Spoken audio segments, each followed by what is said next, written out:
So there you have it, a funny word, hard to say. I think I said it wrong. But if you just say something with a lot of authority, people never know. So it's sort of like, phonetically it sounds like E-F, and then the next syllable is another F. F-Fatha.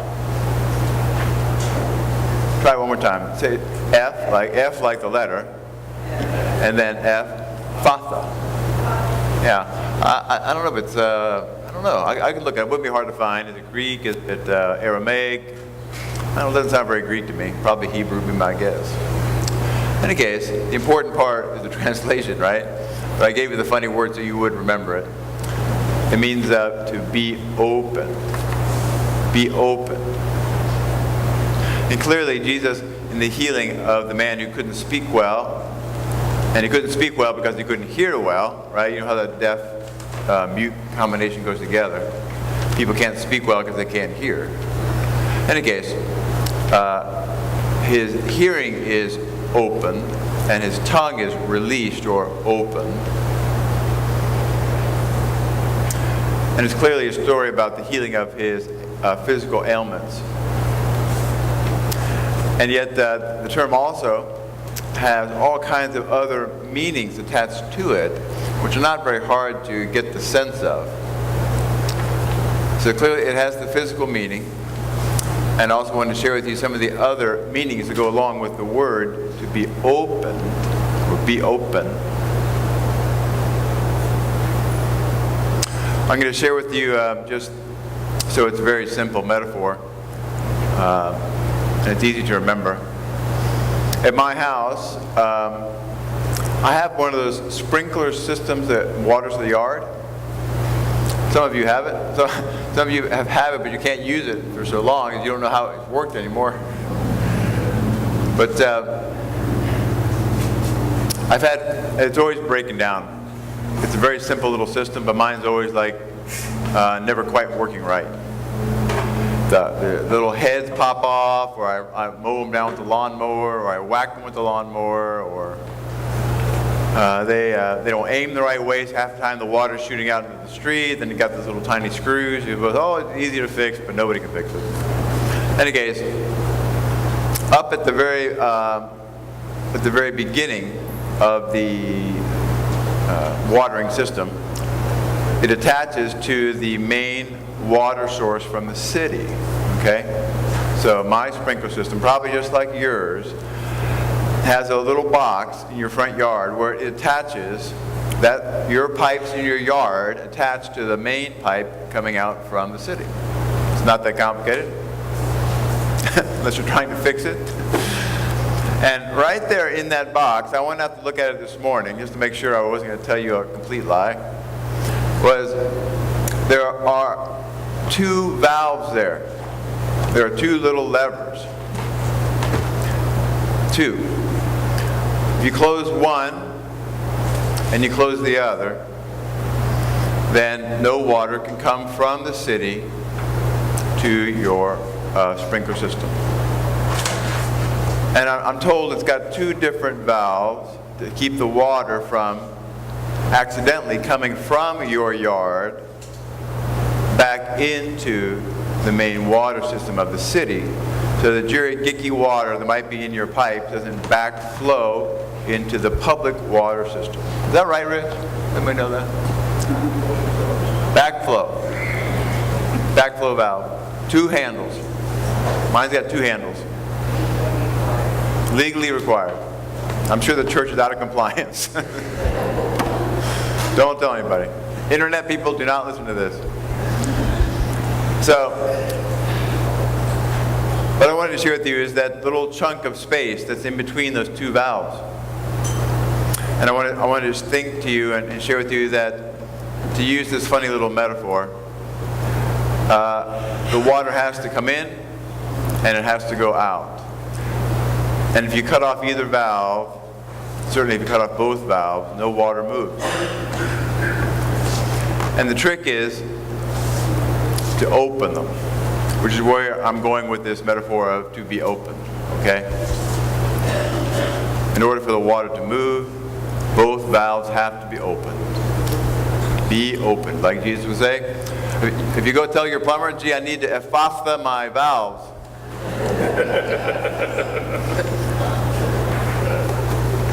But it has a funny saying, but in our lives, the two directions have to be open. I'm going to say, for our little story time today, that to open the one valve that's connected to the city, the main water source, in our situation, means to be open to God, the source. Everyone in their own hearts has a valve they can turn off and turn on. And one of the valves is on God's side of the water supply. And we're trying to keep the valve open so that our hearts are not cut off from the source. The other valve heads in the other direction. And that would be the valve, or in our case, our connection to people. In our hearts, you can have a valve that's closed or open to other people and to all people. For the water to move through your life, you have to be open to God, and you have to be open to people. If they're both open, water moves through. You become a source of God's life and love to other people, right? God's love and God's life can move through you. You're the valve, and it gets out to other people. And likewise, to be honest, other people can get back to you. And yet for most of us, and I would say certainly for myself, it's very hard to keep both valves open. Life and the pain and the suffering you will go through in life will tend to shut down one or both of those valves, so that your heart becomes closed off and shut off from God, and closed and shut off from people. And maybe it's not completely, but at least a little, so that it's not good flow. And at certain times in our lives, it really is shut down completely. That's a bad place to be, because you're stuck. You're that little chunk of pipe that no water can come in and no water can go out, and you're just stuck, isolated, cut off from God, cut off from people, shut down. Nothing can get in and nothing can go out. And of course, what we need is, at that time, ephphatha. It has to be opened again. Here, let me be real specific, just for fun, because this works in a lot of situations. In fact, it works in almost every situation. So, we came to church today. I drove into the parking lot about 20 minutes ago. And what should I see but the black and white car outside that belongs to the police officers? As soon as I see black and white cars in the church on Sunday morning, that's not a good sign. And it's not the first time it happened. So some windows got broken downstairs, and some people were messing around with other buildings. And so Brian Wells, the guy who's Mr. Building, is on the phone to the alarm people and to the police officers and to the insurance people to try and fix the things up again. And my first reaction is always, when something like that happens, well, I should take half the vestry and camp out behind the trailers every Saturday night. And we'll just wait. And it'll be like a little hunting blind. Yes, ma'am? Your face. Murders comes early to make the coffee before anyone gets here, and Murders is never very excited to see broken things when she's walking into the building. Exactly. Did you hear what she said? Oh no, not again. So, We could set up a little blind right over there behind the big trailers. Get a couple of you guys who are good with some kind of weapon. A little salt and pepper thing, a little beanbag thing, a little BB gun. I don't know. We'll figure it out. There are a lot of good options. Paintball. Paintball would work. See, y'all are very creative. If you're open, you can be creative, right? But my first reaction would be just like Murda's. Oh no. Okay? As soon as I say with my lips, oh no, and I say the word no, then to be honest, that tells me that one of the valves in my heart is shutting down. Could be both of them. Could be shutting down to God, could be shutting down to people. I had a really bad situation. I kind of screwed it up.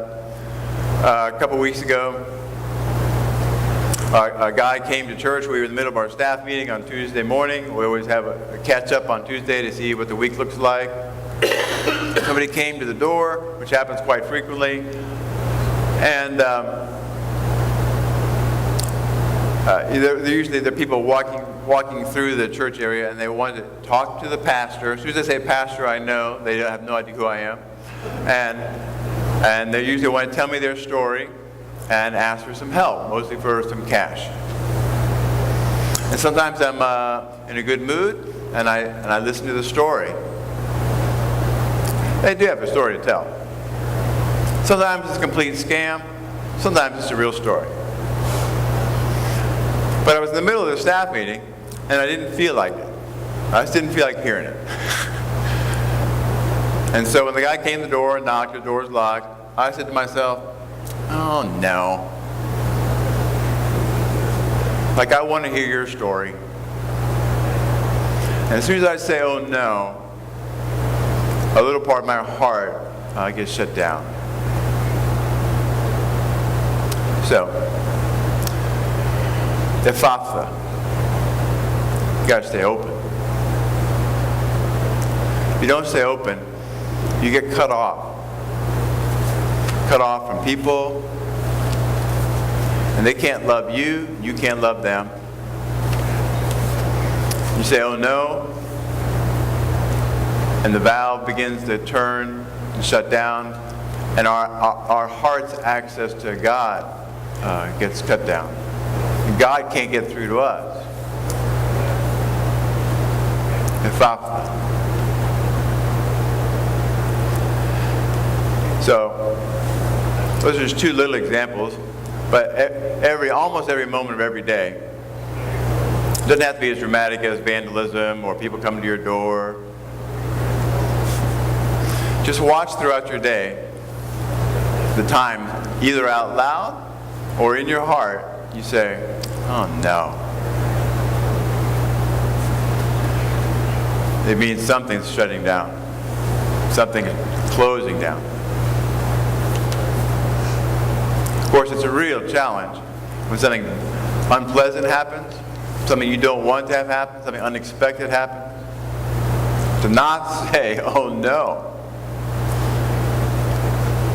I'm not sure you can say, oh yes. But if you can't say, oh yes, just say, okay.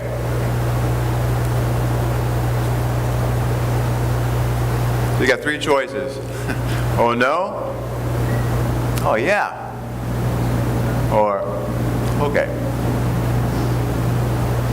If you can at least say, okay, accept what is, and we would say in religious terms, surrender to God, submit to the situation, accept what is for the moment. You can do nothing to change it. If you can at least say, okay, instead of, oh no, your heart will stay open. And God can still get to you, and you can still get out to other people, and people can still get back to you. So try to stay open Ephphatha.